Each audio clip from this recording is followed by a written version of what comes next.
வணக்கம் Kovai Santa Monica study abroad எஜி expo 2025 மே 3ஆம் தேதி கோயம்புத்தூரில் உள்ள ரெடிசன் ப்ளூ ஹோட்டலில் எங்களுடன் சேருங்கள்.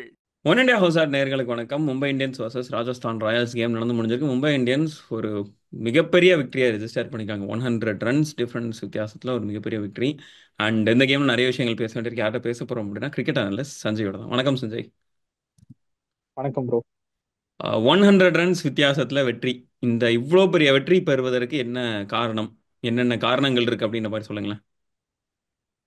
இன்னைக்கு எல்லாமே உங்களுக்கு கிளிக் ஆச்சு ப்ரோ. அதுதான் ஒரு மேஜர் ரீசன். பேட்டிங் ஃபயர் பண்ணாங்க, பவுலிங் சூப்பர்பா போட்டாங்க, ஃபீல்ட் செட்டுமே இன்னைக்கு பெர்ஃபெக்ட்டா வச்சாங்க. ஆல்ரவுண்டா பாத்தீங்கன்னா இன்னைக்குதான் மும்பை இந்தியன்ஸ் அவங்க நேச்சுரல் கேம் எப்பவுமே அந்த சாம்பியன்ஸ் சைடு ஆடுவாங்களா அந்த மாதிரி. ஸோ அவங்களோட கேம் இன்னைக்கு தான் பிளே பண்ணாங்க. ஓகே. அண்ட் இதில் ஃபர்ஸ்ட் நான் கேட்கணும்னு நினைக்கிறேன், மும்பை இந்தியன்ஸோடைய அப்ரோச். முதல் விக்கெட்டே கிட்டத்தட்ட 10 ஓவருக்கு மேலே தான் வர்ற மாதிரி இருக்குது. ஏன்னா முதல் ரெண்டு பேருமே நல்லா ஆடுறாங்க. ரிக்கில்டன் அண்ட் ரோஹித் சர்மா ரெண்டு சூப்பராக செட் ஆகிட்டாங்க. 10 ஓவருக்கு மேலே தான் முதல் விக்கெட்டே விழுது. அப்படின்னும் போது சூரியகுமார் யாதவ் யூஸ்வலாக 2 டவுன் வர பிளேயர் 1 டவுன் வராரு. வில் ஜாக்ஸ் 2 டவுனுக்கு தள்ளப்படுறாரு அப்படின்னு இருந்தது. அதுக்கப்புறம் ஹர்திக் பாண்டியா வர ரெண்டாவது விக்கெட்டும் கிட்டத்தட்ட அந்த டைமில் விழுது. ஹர்திக் பாண்டியா மேலே வராரு. ஹர்திக் பாண்டியா 2 டவுன் வராரு. ஸோ உங்களுக்கு Tilak Varma, Will Jacks and Tilak Varma and Will Jacks மாதிரியான கொஞ்சம் அந்த மிடில் ஆர்டரில் வர பிளேயர்ஸ் லோவர் ஆர்டருக்கு தள்ளப்படுறாங்க. இந்த ஒரு ஸ்ட்ராட்டஜியை எப்படி பார்க்குறீங்க? அவங்க கிளியர் பிளான் இருக்கு bro. In case Rickelton or Rohit Sharma ரெண்டு பேத்துல யாரோ ஒருத்தர் பவர் பிளேக்குள்ள அவுட் ஆனாங்கன்னா வில் ஜாக்ஸ் பவர் பிளேக்குள்ள வருவாரு. இன்கேஸ் அவங்க பவர் பிளே தாண்டிட்டாங்க அப்படிங்கிறதப்போ சூரியகுமார் யாதவ் அந்த மாதிரி வருவாங்க. திலக் வர்மா எதுக்கு அவங்க டீம்ல இருக்காங்கன்னா ஒரு ஆங்கர் ரோல் பண்றதுக்கு வச்சிருக்காங்க. அவர் மேபி கீர் ஷிஃப்ட் பண்ணலாம், சூப்பரா பேட் பண்ணுவாரு. பட் இன்கேஸ் ஒரு குவிக் விக்கெட்ஸ் ஒரு 2 விக்கெட் 3 விக்கெட் ஒட்டுக்கா விழுந்துச்சுன்னா ஒரு ரெண்டை இது பண்றதுக்கு அவனாலையும் முடியும், ரொட்டேட்டும் பண்ண முடியும், ஸ்ட்ரைக்கும் பண்ண முடியும். சோ திலக் வர்மா அந்த மாதிரி வச்சிருக்காங்க. சோ சில மேட்சஸ் பாத்தீங்கன்னா அவர் 2 டவுன் வந்தாரு, 3 டவுன் வந்தாரு. சோ அந்த மேட்சஸ் எல்லாம் பாத்தீங்கன்னா திலக் வர்மா ஒரு பெரிய இம்பாக்டே கிரியேட் பண்ணாரு. எனக்கு தெரிஞ்ச எனக்கு தெரிஞ்ச one of the best batting lineups வச்சிருக்கிறது அவங்க தான் ப்ரோ. ஸோ அவங்க என்னன்னா ஈஸியா அவங்களுக்கு ரோஹித் சர்மாவும் சம ஃபார்முக்கு வந்துட்டாரு. ஸோ அவங்களுக்கு ரோஹித் சர்மா, ரிக்கில்டன் ரெண்டு பேருமே நல்ல ஸ்டார்ட்ஸ் கொடுக்குறாங்க. ஸோ அவங்களுக்கு வில் ஜாக்ஸா இருக்கட்டும், நீங்க திலக் வர்மா இருக்கட்டும், அவங்க ரெண்டு பேர்த்தோட இது தேவையில்லை இப்போதைக்கு டீம்ல. ஸோ உங்களுக்கு குவிக் விக்கெட்ஸ் விழுந்தா மட்டும்தான் இவங்க தேவை அப்படிங்கிற மாதிரி ஒரு இதுக்கு வந்துட்டாங்க. In case down the order hit பண்ணாலுமே அவங்க ஹிட் பண்ண முடியும். ஸோ அதனால அவங்க கொஞ்சம் ஃப்ளோட்டிங் பேட்டிங் ஆர்டர் மாதிரி அவங்க சூப்பரா பேட்டிங் ஆர்டர் செட் ஆயிருச்சு ப்ரோ. ஓகே, இன்னைக்கு ஓகே ரைட், பிரச்சனை கிடையாது. அவங்களுக்கு சூரியகுமார் யாதவும் நின்றுட்டாரு, ஹர்திக் பாண்டியாவும் நின்றுட்டார் அப்படின்ற மாதிரி எடுத்துக்கலாம். அப்படி ஒருவேளை ரெண்டு பேருக்கும் பெருசாக ஒர்க் அவுட் ஆகலாம் அந்த. ஏன்னா அவங்க வர்ற ஓவர்ஸ் பார்த்தீங்கன்னா 11 and 12 அந்த மாதிரி வராங்க. ஸோ கிட்டத்தட்ட கைண்ட் ஆஃப் அந்த ஒரு மிடில் ஓவர்ஸில் வர்ற மாதிரி இருக்குது. ஒருவேளை அந்த மிடில் ஓவர்ஸில் அவங்க ஃபெயில் ஆயிட்டாங்க அப்படின்னா திலக் வர்மா அண்ட் வில் ஜாக்ஸோடைய அரைவல் ரொம்ப தள்ளி போடப்படும். அவங்க ஒரு ஃபினிஷர் ரோல் ப்ளே பண்ணுற மாதிரி இருக்கும். ஸோ அவங்களுக்கு இந்த ஒரு இது ஒரு பெரிய கேம்பிளாக தானே நம்மளால எடுத்துக்க முடியும். ஏன்னா இந்த மாதிரி லோவர் ஆர்டர் பேட்டர்ஸ் மிடில் ஆர்டரில் போடுறதும், மிடில் ஆர்டர் எடுத்து லோவர் ஆர்டரில் போடுறதும் ஒரு கேம்பிள் மாதிரி தான் நம்ம பார்க்க முடியும் இல்லையா? கண்டிப்பா கண்டிப்பா ப்ரோ, நீங்க சொன்ன ஒரு நல்ல பாயிண்ட். நான் இன்னைக்கு ஹார்திக் பாண்டியா உள்ள வரப்பே எனக்கு கொஞ்சம் செகண்ட் விக்கெட் விழுந்தா அவர் வரப்பே எனக்கு லைட்டா ஒரு இருந்துச்சு, ஓவர் அக்ரெசிவா போறாங்களோன்னு. அவங்க 10 ரன்ஸ் பர் ஓவர் அப்படிங்கிற மாதிரி நல்ல ஒரு ரன் ரேட்ல போயிட்டு இருந்தாங்க. சோ நான் என்ன நினைச்சேன்னா சரி ஓகே, நீங்க இப்போ வில் ஜாக்ஸ் மூலம் வேணாம், திலக் வர்மா எடுத்தீங்கன்னா சிங்கிள் ரொட்டேட் பண்ணுவாரு, ஸ்பின்னர்ஸ் சூப்பரா ஆடுவாரு, அதே மாதிரி ஹிட்டிங்கும் சூப்பரா ஆடுவாரு. ஏன்னா இந்தியன் டீமுக்கு அவர் 1 டவுன் விளையாண்டுருக்காரு. சோ அந்த அளவுக்கு ஒரு டேலண்டடான பிளேயர். சோ ஹார்திக் பாண்டியா நீங்க சொன்ன மாதிரி டெசிக்னேட்டட் ஹிட்டர். அவர் ஒரு ஃபினிஷர் ரோல் தான் அவர் பிளே பண்ணாரு. நமந்தீர் கூட இவங்க 2 பேர் இருக்காங்க. சோ நான் அப்படிதான் நான் நினைச்சேன், ஒருவேளை ஹார்திக் பாண்டியா வரது ஒரு தப்பான மூவா இருக்குமோ. இன்கேஸ் ஹார்திக் பாண்டியா நல்லா ஸ்ட்ரைக் பண்ணாரு, ஈஸியா அவருக்கு இருந்துச்சு. சோ அதனால நமக்கு எதுவும் தெரியல. இன்கேஸ் அவர் ஏர்லி விக்கெட் அவர் அவருமே அவுட் ஆயிருந்து இன்னொரு விக்கெட் விழுந்திருந்தா நம்ம எல்லாமே அவரை கிரிட்டிசைஸ் தான் பண்ணிருப்போம். ஏன் இது ஒரு ராங் மூவ், அவர் கேப்டனா இருந்துட்டு இப்படி ராங் மூவ் பண்றாரு அப்படிங்கிற மாதிரி பண்ணிருப்போம். If every thing cos right, அதனால எல்லாமே கரெக்டா போற டைம் நம்ம எதுவுமே இது பண்ண வேண்டிய அவசியம் இல்லை ப்ரோ. பட் நீங்க சொல்றது வேலிடான பாயிண்ட் தான். நீங்க சொல்ற மாதிரி இப்ப இன்கேஸ் நீங்க சொல்ற அதே பாயிண்ட்ல 2 விக்கெட் மறுபடியும் விழுந்துருந்துச்சுன்னா, அதாவது மேபி ஸ்கையா இருக்கலாம் இல்ல ஹார்டிக்கா இருக்கலாம், விழுந்திருந்தா உங்களுக்கு பின்னாடி உங்களுக்கு நீங்க சொல்ற மாதிரி பினிஷர்ஸ் இல்ல. நீங்க பாஷ எந்த அளவுக்கு நீங்க டிபெண்ட் பண்ண முடியும்னு எனக்கு தெரியல. ஏன்னா ஒரு நியூ ஃபார் ஐபிஎல். சோ அவர் சவுத் ஆப்பிரிக்காவுக்கு அந்த வரைக்கும் விளையாண்டது இல்லை. S A T20 விளையாண்டுருக்காரு. பட் அவர் அந்த அளவுக்கு ஒரு நம்ம ஹார்திக் பாண்டியா மாதிரி ஒரு ரெஜிஸ்டர்ட் பிளேயர் ஃபார் பினிஷர் கிடையாது. சோ நமந்தீருமே ஆன் அண்ட் ஆஃபா தான் இருக்காரு. நீங்க சொல்ற பாயிண்ட் வேலிட். பட் அவங்க ஒரு கேம்பிள் தான் ப்ரோ. அந்த கேம்பிள் இன்னைக்கு சூப்பரா கிளிக் ஆனனால அவங்க இந்த அளவுக்கு ஒரு ஹியூஜ் ஸ்கோர் செட் பண்ண முடிஞ்சுச்சு. Okay cool. அண்ட் ஆர்ஆரோட பவுலிங் பார்த்தோம் அப்படின்னா குறிப்பாக நான் ஆகாஷ் மத்வாலோட பவுலிங் நான் இன்னைக்கு பார்க்கணும்னு நினைக்கிறேன். நிறைய யார்கர்ஸ் விழுந்தது அவரோட ஓவரில், கிட்டத்தட்ட ஒரு ஒரு 8 to 10 யார்கர்ஸ் அவருக்கு கரெக்டாக விழுந்தது இன்னைக்கு போட்ட அந்த 4 ஓவர்ஸில். அண்ட் அதை தாண்டி மற்றவங்களை கம்பேர் பண்ணும்போது ரிலேட்டிவாக இன்னைக்கு ஒரு பெட்டரான ஒரு பவுலிங் பெர்ஃபார்மன்ஸாக ஆகாஷ் மத்வாலோட பவுலிங் பெர்ஃபார்மன்ஸ் இருந்தது அப்படின்ற மாதிரி எடுத்துக்கலாமா நம்ம? அண்ட் அட் சேம் டைம் மற்ற எல்லாரோட எக்கனாமி ரேட்டிங் பார்த்தோன்னா 10+ இல்லை 13+ அப்படின்னு இருக்கும்போது ஆகாஷ் மத்வாலோட ஓவர் வந்து பிலோ 10 இருக்குது. அதை எப்படி பார்க்குறீங்க நீங்கள்? அது லாஸ்ட் எனக்கு தெரிஞ்சு அதை விட கம்மியா இருந்துச்சு ப்ரோ. 7 or 8 தான் சம்திங் இருந்துச்சு. அது லாஸ்ட் ஓவர்ல தான் வந்து அவர் ஒரு பவுண்டரி 6 சம்திங் கன்சிட் பண்ணி அந்த இதுமே அவருக்கு அதிகமாச்சு. சூப்பரா பவுலிங் போட்டாரு ப்ரோ. ஆனா எனக்கு என்னன்னா அவங்களோட பவுலிங் லைனப்பே ரொம்ப வீக்கா இருக்கு. என்ன ம். கேட்டீங்கன்னா நீங்க இப்படி நினைச்சு பாருங்க, ஆர்ச்சர், சந்தீப் சர்மா, மத்வால் இவங்க 3 பேத்தையுமே வந்து ஆடி இருக்கலாம் நீங்க. ம். அந்த மாதிரி உங்களுக்கு ஒரு ஆப்ஷன் இருந்துச்சு. ஏன்னா உங்களுக்கு வந்து இன்னுமே உங்களுக்கு வந்து பவுலிங் ஸ்ட்ரென்தன் ஆயிருக்கும். ஏன்னா ம். நீங்க வந்து இப்போ வந்து அவங்களோட இன்டென்ஷன் என்ன தெரியுமா ப்ரோ? உங்களுக்கு ஆல்ரெடி நான் லாஸ்ட் வீடியோல சொன்னேன், ம். இருக்கிறதுலே பவர் பிளேயர்ல வந்து லீஸ்ட் நம்பர் ஆஃப் விக்கெட்ஸ் எடுத்தது ராஜஸ்தான் தான். ம். அதே மாதிரி 7 to 15 overs மிடில் ஓவர்ஸ்ல எடுத்ததும் அவங்க 15 விக்கெட்ஸ் என்னமோ எடுத்திருக்காங்க. லாஸ்ட் டைம் ஒரு 2 விக்கெட்ஸ் 17 விக்கெட்ஸ் தான் எடுத்திருக்காங்கன்னு நினைக்கிறேன். சோ ம். அந்த அளவுக்கு அவங்களுக்கு இருக்கிறப்ப அவங்க பவுலிங்கை தான் இன்னும் ஸ்ட்ரென்தன் பண்ணணும். இன்னும் இந்த மேட்ச் அசராங்கா இல்ல அவங்களுக்கு அந்த மிடில் ஓவர்ஸ்ல போடுறது.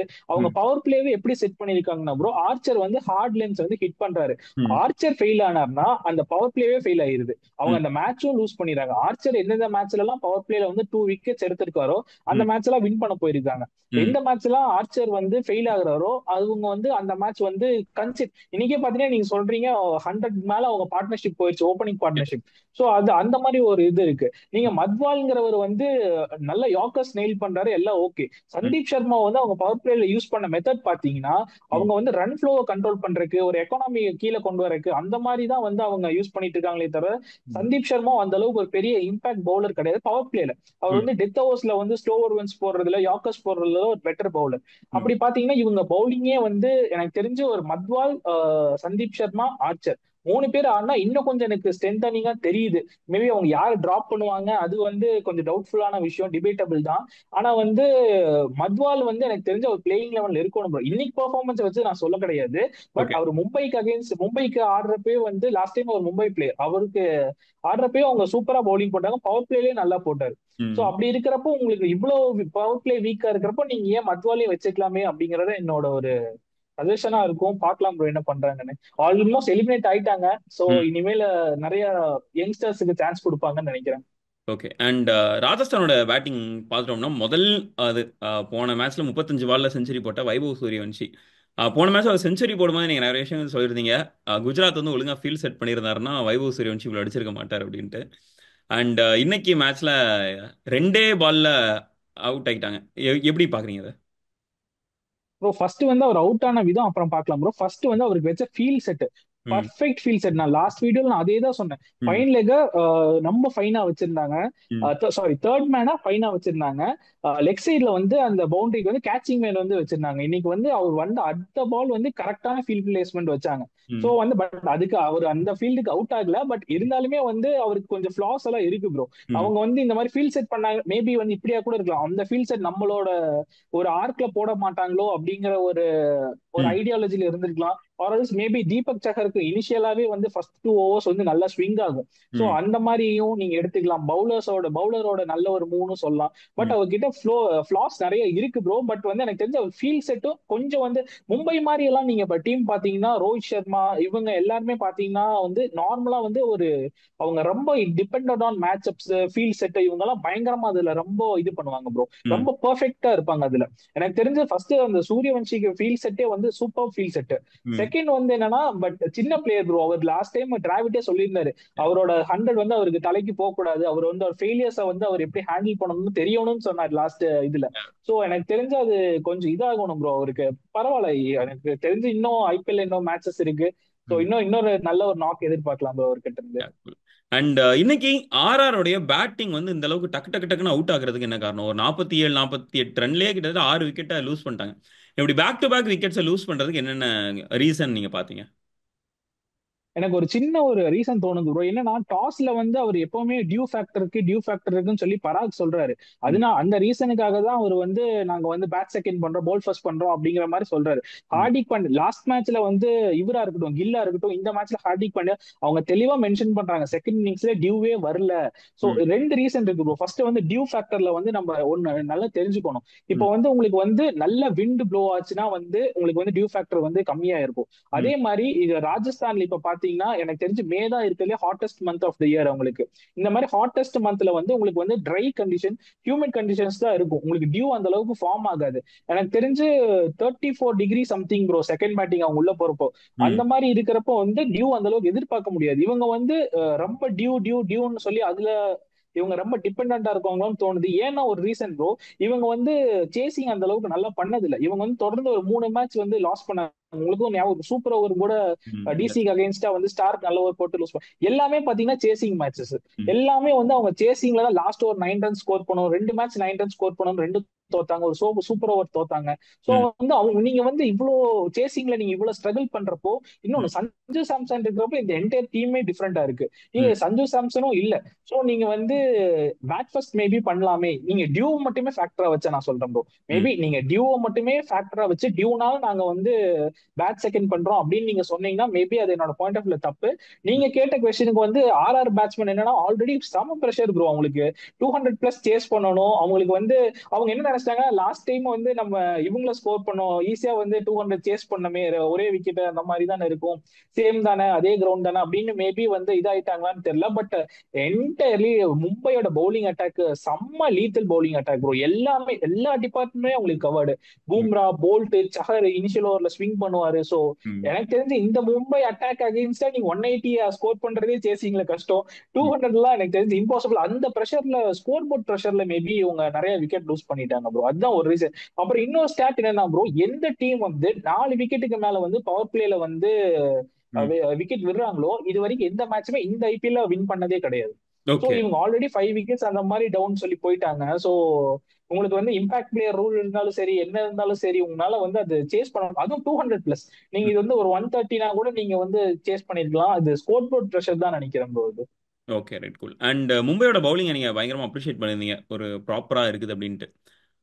அந்த பவுலிங்கோட அட்டாக்ல நீங்கள் பார்க்குற ஸ்பெஷல் என்ன, and அந்த பவுலிங் அட்டாக்ல எதுவும் ஃப்ளாஸ் இருக்குன்னு நீங்கள் பார்க்குறீங்களா? அந்த பவுலிங் அட்டாக்ல ஒரே ஒரு ஸ்பெஷல் பூம்ரா மட்டும் தான் ப்ரோ. பூம்ரா ஓகே. இல்லாத ஃபர்ஸ்ட் 4 மேட்சஸ் வந்து மும்பை வந்து பாத்தீங்கன்னா ஒரே ஒரு வின் தான், 3 லாஸ் நினைக்கிறேன். பூம்ரா உள்ள வந்ததுக்கு அப்புறம் அந்த டீமே வந்து என்டையரா சேஞ்ச் பண்றாரு. அப்படி என்ன இம்பாக்ட் அவர் உள்ள கொண்டு வராருன்னா, நீங்க ரிலையபிள் 4 ஓவர்ஸ். அவர் வந்து ஏதோ ஒரு ஆன் அண்ட் ஆஃப் ஒரு மேட்ச் 30 ரன்ஸ் போவாரே தவிர எல்லா மேட்சுமே அவர் பாத்தீங்கன்னா ஒரு 20ஸ்ல பிலோ 20ஸ்ல தான் ஒரு கன்சீட் பண்றாரு. இங்க உங்களுக்கு மெயினான டைம்ல இந்த ஸ்லாக் ஓவர்ஸ்லயா இருக்கட்டும், பவர் பிளேல வந்து ஒரு ஓவர் தான் போடுறாரு. பட் இருந்தாலுமே ஸ்லாக் ஓவர்ஸ்லயா இருக்கட்டும் உங்களுக்கு வந்து ஒரு பயங்கரமான ஒரு இம்பாக்ட் கொடுக்குறாரு ப்ரோ. ஒரு பும்ரான்னு ஒரு பேர் சொன்னாலே வந்து உங்களுக்கு அந்த ஒரு இம்பாக்ட் இருக்குல்ல, அந்த மாதிரி ஒரு பயங்கரமான ஒரு ஒரு ஆறாவே உள்ள அந்த மும்பை டீமுக்கு கொண்டு வராரு. இப்போ அந்த இடத்துல பூம்ரா இல்லைன்னா அந்த பூம்ரா இருக்கிற இடத்துல ஒரு 4 பிளேயர் வச்சு ஃபில் பண்ண வேண்டியதா இருக்கு. நீங்க வந்து பூம்ரா இல்லாத மேட்ச் பாத்தீங்கன்னா வில் ஜாக்ஸ் ஓவர் போடுவாரு, இது சாண்ட்னர் வந்து ஃபுல் கோட்டா ஆஃப் ஓவர் போடுவாரு. சோ ம். இப்போ உங்களுக்கு பூம்ரா ஒரு ரிலையபிள் 4 ஓவர்ஸ் போடுறதுக்கு ஒரு பவுலர் இருக்கனால அவர் எந்த நீங்க இது கொடுங்க, மிடில் ஓவர்ஸ்ல கொடுங்க, ஸ்லாக் ஓவர்ஸ்ல கொடுங்க, பவர் பிளேல கொடுங்க, எந்த பேஸ் ஆஃப் மேட்ச்லயும் வந்து உங்களால பூம்ரா பவுல் பண்ண முடியும். சோ அப்படி இருக்கிறப்ப அது ஒரு கேப்டனுக்கு ஒரு பயங்கர லக்ஸரி. அது போக வந்து உங்களுக்கு என்னன்னா பூம்ரா மாதிரி ஒரு பவுலர் வந்துட்டாங்கன்னா உங்களுக்கு ஈஸியா என்ன டோட்டல் வேணாலும் நீங்க டிஃபெண்ட் பண்ணலாம். ம். பிளாஸ் எனக்கு தெரிஞ்சு ப்ரோ அந்த ஒரு எல்லா டீம்லயும் பாத்தீங்கன்னா எனக்கு தெரிஞ்சு இந்த இம்பாக்ட் பிளேயர் ரூலுக்கு நான் கொஞ்சம் அகைன்ஸ்டா இருப்பேன் ப்ரோ. என்ன ரீசன்னா நீங்க எல்லா டீம் எடுத்து பாருங்க, அந்த இம்பாக்ட் பிளேயருங்கிறது வந்து ஒரு ஆன் அண்ட் ஆஃபா சரி இவன் எதுக்கு வச்சுக்கிட்டு ஏதோ ஒரு ரீசனுக்காக எதிர்த்து போட்டோம் அப்படிங்கிற மாதிரி தான் சில டீம் ரொம்ப பெர்ஃபெக்டா யூஸ் பண்றாங்க. நிறைய டீம்ஸ் பாத்தீங்கன்னு வைங்களேன், இப்பவே இவங்களோடதுலயே வந்து ஸ்டார்டிங் வந்து என்னன்னா இவரை கொண்டு வந்தாங்க, அஸ்வினி குமாரை கொண்டு வந்தாங்க, லெஃப்ட் ஆர்ம் கொண்டு வந்தாங்க. அவர் கூட ஃபர்ஸ்ட் மேட்ச் 4 விக்கெட்ஸ் என்னமோ எடுத்தாரு. ம். சோ அடுத்து இவங்க வந்து பிச்சுக்கு ஏற்ற மாதிரி மும்பை மாத்துறாங்க. ஆனா இவங்க மும்பை நான் சொல்ல, சில டீம்ஸ் நான் சொல்றேன் ப்ரோ. நீங்க பிபிகேஎஸ் பிளேயர்ஸ் எல்லாம் பாத்தீங்கன்னா இம்பாக்ட் பிளேயர் வந்து அவங்க வந்து பிக்ஸ்டு. இந்த மாதிரி டீம்ஸ் எல்லாம் பாத்தீங்கன்னா ஓரளவுக்கு உங்களுக்கு வந்து இம்பாக்ட் பிளேயர் பிக்ஸ்டா இருக்காங்க. சில இதுக்கு வந்து இம்பாக்ட் பிளேயர் எதுக்கு ஆடுறோன்னே தெரியாத மாதிரி வந்து ஒரு இர்ரிலவெண்டா வந்து ஒரு மூவ் பண்றாங்க. அதனால எனக்கு தெரிஞ்சு இவங்களோடதுல எனக்கு என்னன்னா ப்ரோ, இம்பாக்ட் பிளேயர் இல்ல, இந்த ஃபோர்த் ஓவர்சீஸ் பிளேயர் மேல எனக்கு கொஞ்சம் ஒரு இது இருக்கு ப்ரோ. ஏன்னா அது வந்து மேபி இவங்க டாக்டிக்கல் ரீசனா இருக்கலாம். கார்வின் போஷை யூஸ் பண்றாங்க, மிச்சல் சாண்ட்னரையும் வந்து யூஸ் பண்றாங்க. சோ இவங்க ரெண்டு இது வச்சிருக்காங்க. மேபி ஸ்பின் ட்ராக்னா சாண்ட்னர் ஆடலாம். இவங்க மிச்சப்படி ஃபாஸ்ட் கொஞ்சம் பேஸுக்கு சப்போர்ட் பண்ற டூ பேஸ்ட் விக்கெட்டா இருந்தா இவங்களுக்கு சப்போர்ட் பண்ணலாம். கார்வின் போஷுக்கு சப்போர்ட் இதா இருக்கும், ஈஸியா இருக்கும்னு சொல்லி ஆடுறாங்க போல. எனக்கு தெரிஞ்சு அது ஃபிளா கூட கிடையாது ப்ரோ. அவங்க வந்து பிச்சுக்கு ஏத்த மாதிரி அவங்களோட காம்பினேஷனை வந்து சேஞ்ச் பண்றாங்க. அதனால மும்பை வந்து ஃபுல் செட்டில் சைடு ப்ரோ. எனக்கு தெரிஞ்சு அவங்க கிட்ட எந்த இதுவும் கிடையாது, வீக்னஸ் எதுவும் கிடையாது இப்போதைக்கு. ஓகே. அண்ட் இப்போ டேபிள் பார்த்துட்டோம் அப்படின்னா, பாயிண்ட்ஸ் டேபிள் பார்த்துட்டோம் அப்படின்னா, மும்பை டாப் ஆஃப் த டேபிளில் இருக்காங்க. அதுவும் ஒரு மிகப்பெரிய நெட் ரன் ரேட் டிஃப்ரென்ஸாக இருக்காங்க. கிட்டத்தட்ட பார்த்தோம் அப்படின்னா 0.7 இருக்குது அவங்களோட net run rate difference. And அவ்வளோ பெரிய ஹியூஜ் லீட்ல இருக்காங்க. அவங்களால நம்பர் லைக் டாப் 2ல ஃபினிஷ் பண்ண முடியும்னு நினைக்கிறீங்களா? அண்ட் அப்படி முடிஞ்சது அப்படின்னா அவங்களால கப் வின் பண்ணுறதுக்கு என்னென்ன பண்ணணும்னு நினைக்கிறீங்க? மும்பை இந்தியன்ஸ் இந்த சீசன் கப் வின் பண்ணணும் அப்படின்னா என்னென்ன மனசில் வச்சுக்கணும், என்னென்ன கன்சிடர் பண்ணிக்கணும்னு நினைக்கிறீங்க?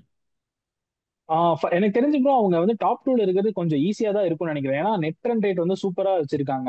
எனக்கு தெரிஞ்சு அவங்களுக்கு வர இன்னும் அடுத்து இருக்க 3 மேட்ச்மே எனக்கு தெரிஞ்சு பாட்டம் இருக்கு. ஒரே ஒரு டிசி கூட ஒரு மேட்ச் தான் இருக்குன்னு நினைக்கிறேன். எல்லாமே பாட்டம் இருக்கிற டீம்ஸ் தான், டாப் 3 டாப் 4 இல்லாத டீம்ஸ் தான் நினைக்கிறேன். எனக்கு தெரிஞ்சு அவங்க அதுல வந்து ஈஸியா ஒரு மேட்ச் ஜெயிச்சா கூட அவங்க டாப் 2 கன்ஃபார்ம் தான். எனக்கு தெரிஞ்சு அவங்க ஈஸி டாப் 2 ப்ரோ. பட் எனக்கு தெரிஞ்சு அவங்க இன்னுமே வந்து ஒரு கப்பை வின் பண்ணணும் அப்படிங்கறதுல வந்து எனக்கு தெரிஞ்சு கொஞ்சம் வந்து இந்த பேட்டிங்கோட கன்சிஸ்டன்டா இருக்கலாம். அவங்க வந்து ஒரு ஒரு நீங்க சொல்ற மாதிரி ஒரு கேம்பிள் தான் எடுக்கிறாங்க.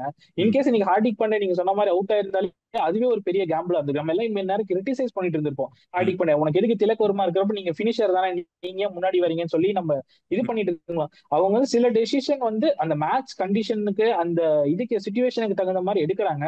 சோ நமக்கு வந்து அது சொல்ல முடியாது. Cricket is a funny game சொல்லுவாங்க. அதனால வந்து தெரியாது.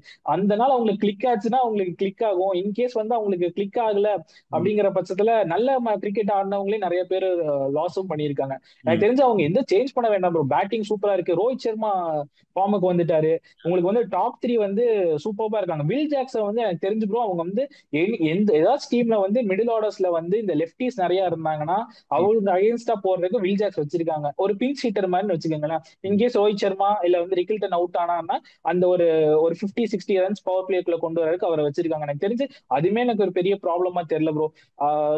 அப்புறம் வந்து ஸ்கை, திலக் வர்மா, நோ எனக்கு தெரிஞ்சு எந்த இஷ்யூமே தெரியல. வேணும்ட்டே அவங்க மேல ஏதோ குறை சொல்லணும்னு சொல்லி நம்ம வேணா ஃபிகர் அவுட் பண்ணி தேடி சொல்லாமே தவிர எனக்கு தெரிஞ்சு அந்த மாதிரி எதுவும் இல்ல ப்ரோ.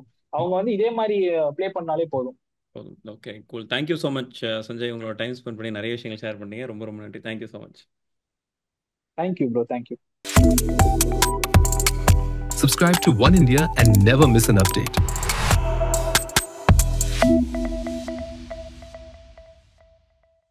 வணக்கம் Kovai. Santa Monica study abroad எஜி எக்ஸ்போ 2025 மே 3ஆம் தேதி கோயம்புத்தூரில் உள்ள ரெடிசன் ப்ளூ ஹோட்டலில் எங்களுடன் சேருங்கள்.